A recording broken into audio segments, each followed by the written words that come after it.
Hey guys, Spirit of the Lie here. In this video, we're going to revisit and give an updated ranking of the trebuchets. Now, trebuchets are an incredibly important unit from a game design perspective, and often a major motivation to reach Imperial Age, since especially for civs without bombard cannon, it becomes the easiest way to deal safely with enemy castles.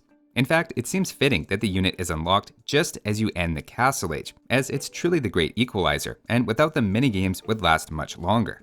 In thinking about how to rank various civilizations' trebuchets then, we're immediately struck with two very different situations that often come up. The first is a Treb-war, and might be what comes to mind. The classic case is two castles out of range of one another, and both players hit Imperial at about the same time, where whoever gets an early advantage with their trebuchets should theoretically be able to take out their opponents, and the castle should fall quickly after. Largely in this case, what's important is trebuchet accuracy and how quickly they're created, with attack rate and raw damage playing a role, and a bit of luck helping out as well.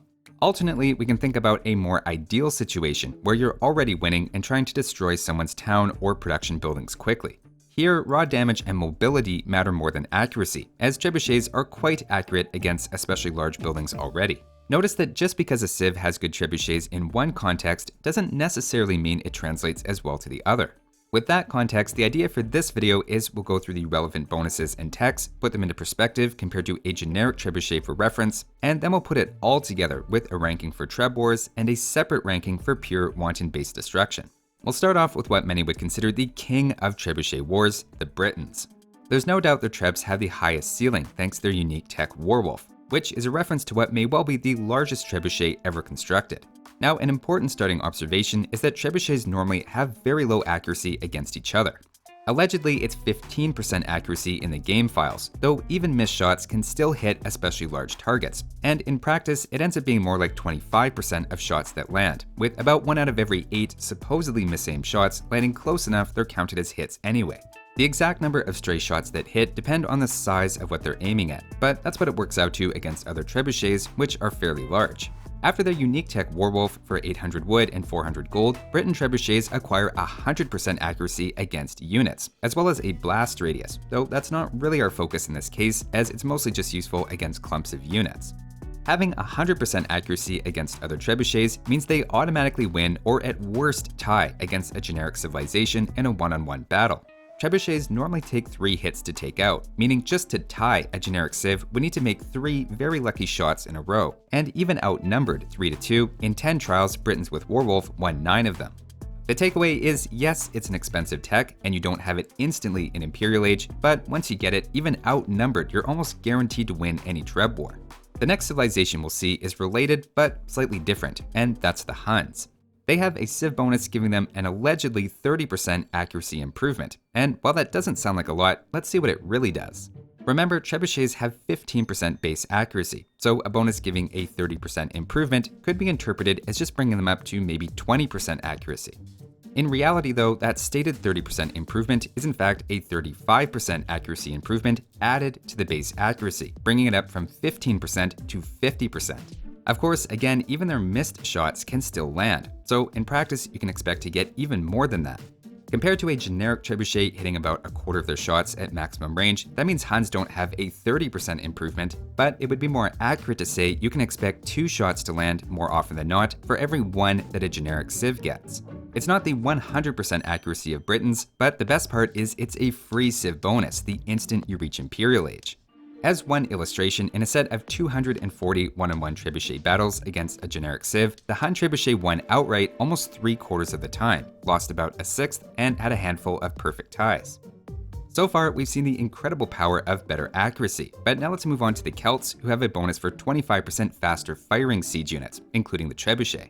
Again, this is a totally passive bonus that, unlike Britons, they don't have to pay for. Trying that same test again that we just saw against a generic civilization, this time Celts won outright about 3/5 of the time, so it's not that big of an advantage compared to the Huns. Similarly, if we try the two head-to-head, Huns win outright against Celts about 60% of the time, though Celts can get lucky and win about a third. Of course, a bit of randomness is in the nature of Treb wars, where unlike how a Frank paladin will always beat an inferior Byzantine paladin with all upgrades, in Treb wars an underdog can still win if they get lucky. But now let's move on to what many consider to be the best trebuchet civ, or at least the most fun to use, and that's the Japanese. Their unique tech, which is similar in cost to the Britons' Warwolf, makes their trebuchets pack and unpack faster, as well as fire 33% faster, similar to their faster attacking infantry. Against generic units in the same earlier test, they perform basically identical to Celts, which makes sense as we're talking about only a very slight difference in attack rate between them. The faster unpacking here isn't taken into account though, and the ability to unpack almost immediately would let them get their first shot off a few seconds earlier. Head-to-head compared to Huns though, we again find that like Celts, Japanese are at a disadvantage, as remember we're talking about double accuracy compared to 33% faster attack rate. So far, it's a pretty clear rule of thumb, at least given the numbers chosen in the game for now, that any bonus increasing the accuracy of trebuchets will beat a civilization that increases their attack rate. Now, up until the last year, those would have been the 4 main ones to talk about, but we've recently got a new top contender. The Saracens were recently given a new unique tech, increasing the attack of their trebuchets and mangonel line by 15%. Again, you do have to pay for it, and admittedly 15% sounds modest, but this is another example where we have a percentage increase that is much more significant than it sounds. Without this tech, 150 out of the trebuchet's 201 pierce damage is negated by armor, so trebuchets typically require 3 hits. By increasing the Saracens' attack by a modest 15%, that means their trebuchets now deal 81 damage after armor is considered. Suddenly, Saracen trebuchets only need 2 shots to land instead of the regular 3. Again, it sounds small, but this makes them better than Japanese and Celts against generic units, as while they do fire slower, they only need to get lucky twice. Even against the mighty Hun trebuchets, Saracens seem to win or tie about half the time. Of course, in the definitive edition, we've also gotten the Tatars, and they have a unique tech, giving +2 range to trebuchets and some extra elevation bonus damage. More than any of the civs we've seen so far, these give very situational advantages that are difficult to weigh compared to the others. For example, when on top of a hill, they can take out another trebuchet in 2 shots, which is not true of generic trebuchets that have a hill advantage. At the same time, there still is an advantage for any treb on a hill as they survive an extra hit. So it's a situation where you win even more with Tatars at a time you're theoretically already winning. The extra 2 range is also hard to assess in a universal way. An example of when this might help is when your trebuchets are already set up and your enemy's shorter range trebs are having to move in closer, letting you get essentially a free shot at your opponent, and that certainly should not be dismissed. Of course, in other contexts, there'll be times that you aren't making use of that extra range and there's no hill around, in which case there's nothing really special about Tatar trebuchets at all. Next though, we should probably make a mention of the Teutons. They have the unique tech Ironclad, which increases all siege, including trebuchets, melee armor by 4. Now, this may not seem significant in a Treb-war as trebuchets deal pierce damage. Where this does play in though is at preventing melee units from charging your trebs. Hussars, for example, need 10 extra hits against Teutons to bring them down. Teutons also have free murder holes and a quickly created infantry unique unit that they can spam to fight off melee attackers. So their trebuchets, if kept under castles, often end up being the most difficult to actually charge down. Moving on, the next civ we'll look at is the Portuguese.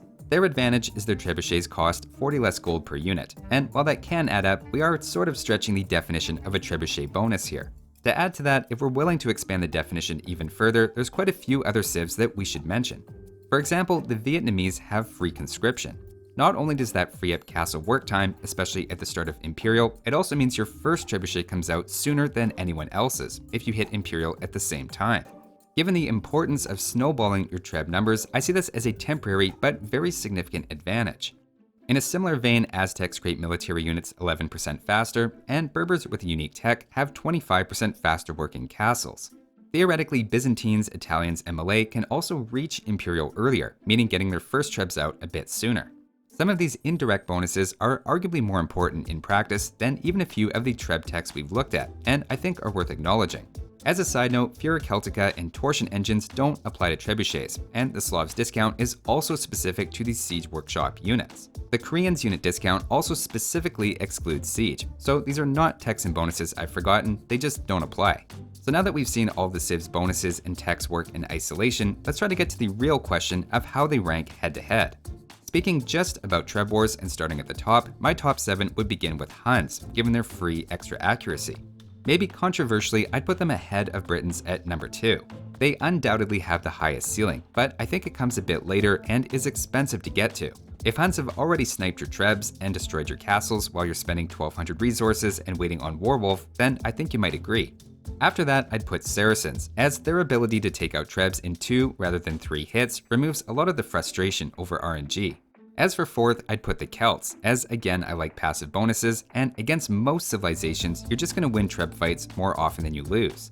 5th, I'd put the Japanese. They're a classic, but I don't think Treb wars are where they shine, especially needing to pick up a relatively expensive tech first. I'd then put Vietnamese, thanks solely to getting conscription instantly, saving research time in the long run, and getting your first Trebs out quickly.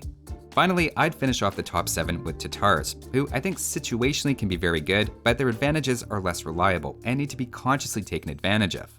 Now, that was the longer section laying all the groundwork, but that was still just part 1. Part 2 is what about if we're just trying to destroy buildings as quickly as possible? This basically just comes down to damage output and maybe faster packing. Though here we also need to consider if a civ has siege engineers, as it gives extra bonus damage against buildings. Running a very simple test to check their damage output using a generic civilization with siege engineers as a benchmark, they give between 2800 to 2900 damage per minute if firing in a sustained manner. In contrast, a civ without siege engineers does about 10% less damage over time. Looking at some of our high achievers in the last round though, it's a bit of a fall from grace. Against most large buildings, Britons with Warwolf end up with no advantage over generic civ with siege engineers, as trebuchets have very high accuracy against buildings to begin with. At the same time, at least they're doing better than Huns, which actually miss siege engineers and end up in the bottom half of civs. Unlike the last round looking at Treb wars, in this case, faster attack rates shine, and we see Celts with 25% more DPS, Japanese with 33% more, and Saracens after accounting for armor with 16%. Based on this, it's hard to say there's even a top 7 versus buildings, but we'll try to start one. To me, it's an easy number 1 for Japanese, especially when you consider how their faster packing adds to their mobility. I'd then put Celts at number 2, followed by Saracens, and then really any order you like, as long as the civ has siege engineers. Personally, I think Tatars' extra range and the Teutons' extra melee armor are good candidates for being next in line here. Zooming out though, to try to combine the list, the question is if there's an ultimate trebuchet ranking. Admittedly, it's a cop-out answer, but I would say it comes down to what kind of situation you're picturing, and how you personally weigh building destruction against winning Treb wars. Any of Japanese, Saracens, or Celts strike me as being the most versatile, and personally I find Japanese Trebs with faster packing to be the least burdensome to include in an army, though I could also see an argument for Celts as they don't have to pay for their advantage. I also like how quickly Saracens have catapulted themselves into the conversation recently after such a seemingly minor adjustment. Another big takeaway for me was how poorly the Huns description does them justice. Don't let that modest sounding 30% fool you, they're scary in Treb wars. So hopefully that helped with the various Trebs into perspective and wasn't too many percentages in one video. In total, there were 34 percentages brought up, but who's counting? Thanks for watching, and I'll see you next time.